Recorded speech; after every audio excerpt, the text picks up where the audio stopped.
São as pessoas escolhidas nas eleições municipais que definem como a cidade onde você mora será gerida, quais problemas serão prioridade e como esses projetos entram no orçamento do município.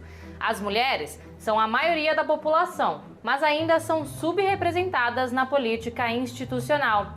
Nossa reportagem mostra como a baixa representatividade pode ser um problema para que as vozes das cidadãs sejam consideradas. E na entrevista central, o presidente do PSOL, Juliano Medeiros, fala sobre os desafios dos partidos de esquerda na atual conjuntura e o papel das eleições. Eu sou Pamela Oliveira e está no ar a Central do Brasil.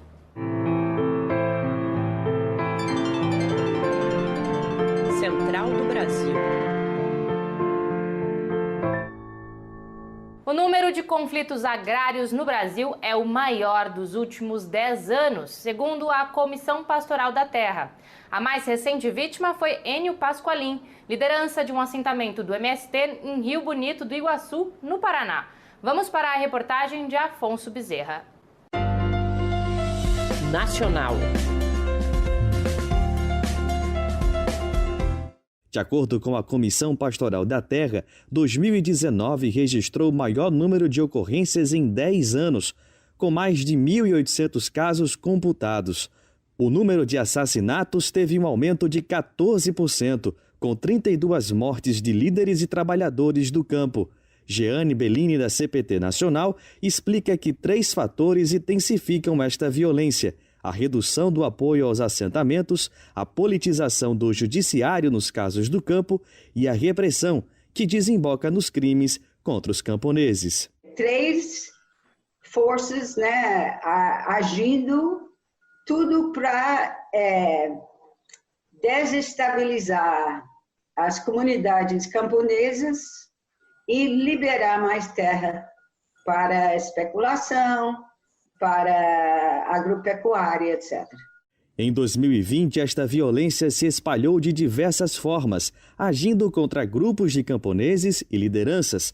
Foi o caso da destruição da lavoura de um assentamento no Paraná, o despejo do quilombo Campo Grande, em Minas Gerais, a presença da Força Nacional em áreas do MST na Bahia e os ataques contra camponeses em Jaqueira, na Mata Sul de Pernambuco.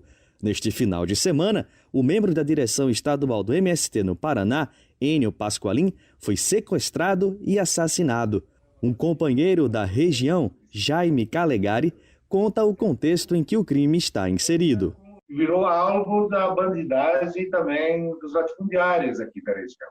Então, nós esperamos assim que o Poder Judiciário, o Ministério Público, venha com urgência para cá, para desvendar esse crime tão hediondo. Há 128 anos, nascia um importante romancista brasileiro, Graciliano Ramos. A dica cultural de hoje é sobre este alagoano que publicou pela primeira vez ainda criança. A indicação é do professor de filosofia Cosme Rogério Ferreira. Parada cultural. É de comum acordo entre diversos autores que o alagoano Graciliano Ramos é um dos mais importantes autores brasileiros, sendo inclusive considerado um dos mestres da literatura universal. Autor de obras consagradas como Caeté e São Bernardo, Angústia e Vidas Secas, o romancista Graciliano Ramos foi também comerciante, jornalista, político, tendo sido inclusive prefeito da minha cidade, Palmeira dos Índios, entre 1928 e 1930, num dos mais comentados casos da descoberta de um autor no campo literário brasileiro, graças aos seus famosos relatórios, cuja leitura eu indico especialmente neste ano político-eleitoral. Sobrecarga de trabalho, exclusão do espaço público, boicotes. São vários os impedimentos para as mulheres acessarem a política institucional. No Brasil, somos mais da metade do eleitorado, mas ocupamos apenas 15% das cadeiras da Câmara Federal. Entre todas as parlamentares negras, a representação é de 2,5%. Vamos saber mais na reportagem de Nayá Tauane. Trilhos do Brasil. Por mais que o número de candidaturas femininas tenha batido recorde nestas eleições de 2020, que segundo o TSE somam 34% dos candidatos que estão concorrendo, a participação das mulheres neste processo ainda tem muito a caminhar para que seja efetivamente igualitário e justo. Para Carolina Barros, do Mulheres na Política de Pernambuco, o Estado precisa viabilizar ainda mais a presença feminina na política brasileira. Apesar das últimas ações afirmativas que o Estado vem produzindo, no caso das cotas especiais para mulheres e o Fundo Especial de Eleições para as Mulheres, certo? Ainda assim, a gente precisa que o Estado mantenha as ações afirmativas, principalmente o combate de candidaturas de laranjas. Um ranking divulgado pela ONU neste ano, que aponta o índice de direitos e participação política de mulheres, mostrou que o Brasil ocupa o 9º lugar entre 11 países na América Latina.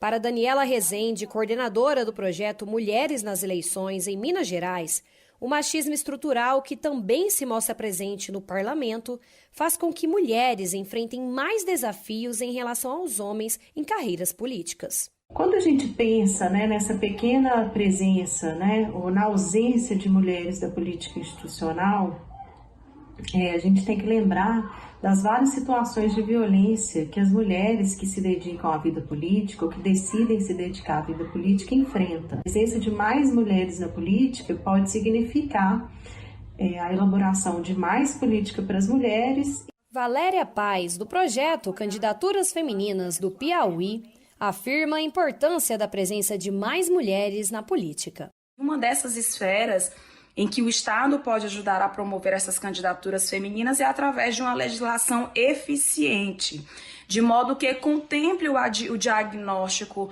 atual, examine os entraves, examine as dificuldades e tenha um plano de implementação dessas políticas que possam apoiar o acesso, a permanência e o desempenho dessas mulheres nas candidaturas.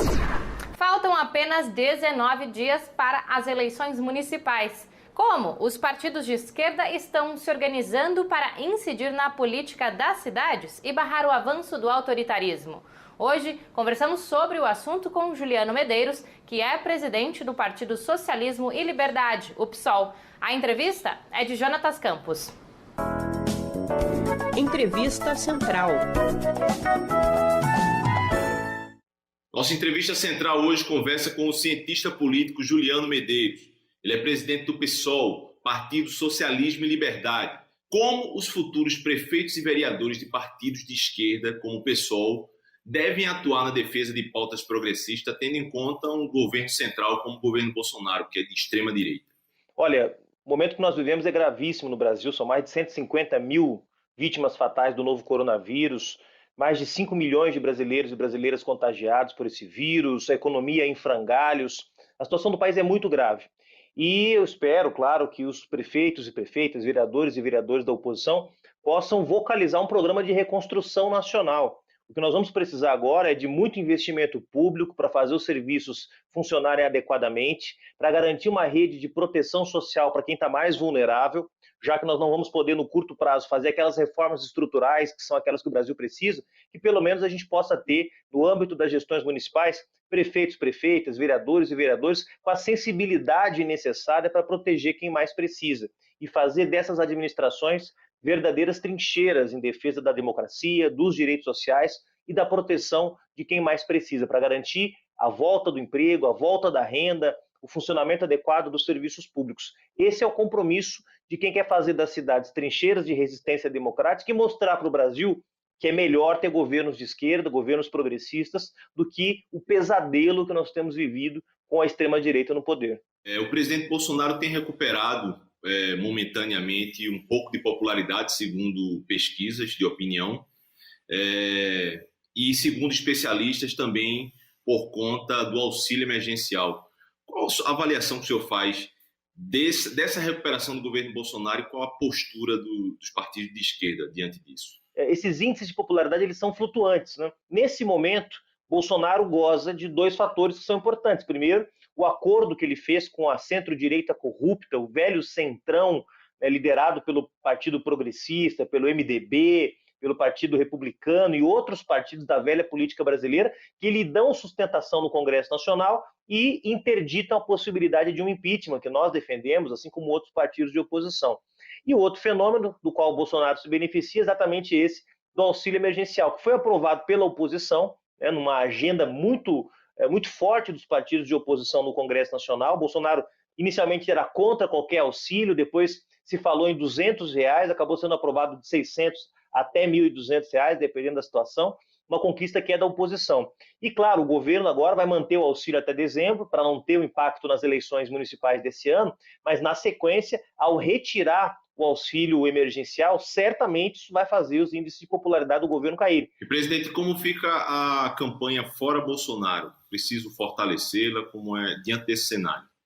Nesse momento, agora, claro, com o tema das eleições ganhando uma centralidade na agenda dos partidos políticos, muita gente está fazendo a própria campanha do Fora Bolsonaro através dos seus candidatos e candidatas em todo o país, né? Os partidos de oposição estão com seus prefeitos, seus candidatos a prefeito, seus candidatos a vereador, agitando também essa bandeira, que é muito importante, né?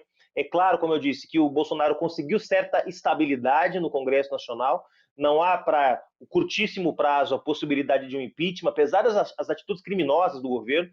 A gente segue fortalecendo a campanha Fora Bolsonaro, passando as eleições, o nosso centro, a nossa agenda volta a ser, sem dúvida nenhuma, a interdição desse governo, que é o governo da morte, que é o governo da fome, que é o governo dos ataques aos direitos dos trabalhadores e das trabalhadoras. Presidente, o senhor falou tanto de reformas estruturais quanto de emergenciais. Eu gostaria de lhe lembrar que o FMI e a OCDE, instituições do capitalismo internacional, têm advogado investimentos públicos maciços em programas sociais. Como instituições como essa, do capitalismo, fazem uma defesa de investimento público e esse governo Bolsonaro, o ministro Paulo Guedes, continuam falando de austeridade, de cortar gastos? Qual a avaliação que o senhor faz disso? Essa reunião a qual você se refere, que aconteceu alguns dias atrás, entre esses organismos multilaterais, que são, na prática, os organismos que regulam o funcionamento do sistema do capital em nível global, decretou o fim do neoliberalismo. Ao dizer que Estado mínimo, sem condições de financiar o investimento público, sem condições de intervir fortemente na economia, de que esse modelo de Estado mínimo ele não funciona para enfrentar uma crise dessas dimensões, esses organismos decretaram o fim do neoliberalismo. Portanto, esse neoliberalismo de boteco que nós temos no Brasil, liderada pelo Paulo Guedes e meia dúzia de sujeitos que se acham discípulos da Escola de Chicago, mostram as limitações da elite brasileira, a falta de conhecimento, a falta de propriedade em relação aos temas econômicos. Seja no trabalho doméstico, no trabalho informal, nos serviços ou na indústria, toda pessoa contribui com a riqueza do país de alguma forma. A renda básica universal permanente parte desse princípio e é capaz de reduzir a desigualdade social que se aprofunda. As eleições municipais podem ajudar a fortalecer a proposta. Quem fala sobre o assunto é Leandro Ferreira, da Rede Brasileira de Renda Básica. Novos caminhos.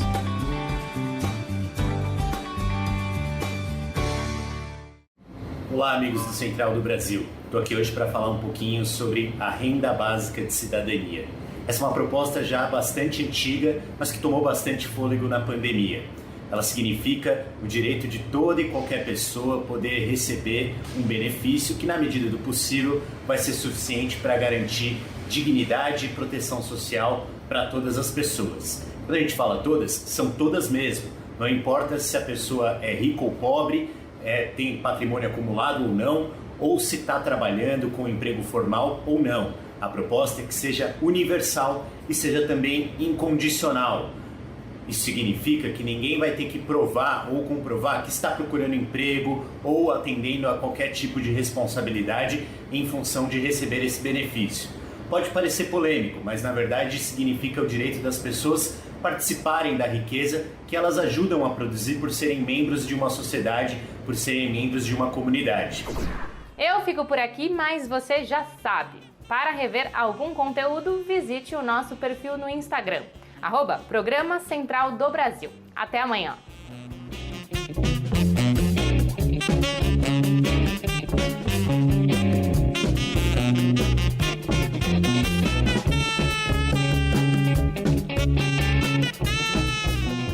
Central do Brasil, a rede de comunicação dos movimentos populares.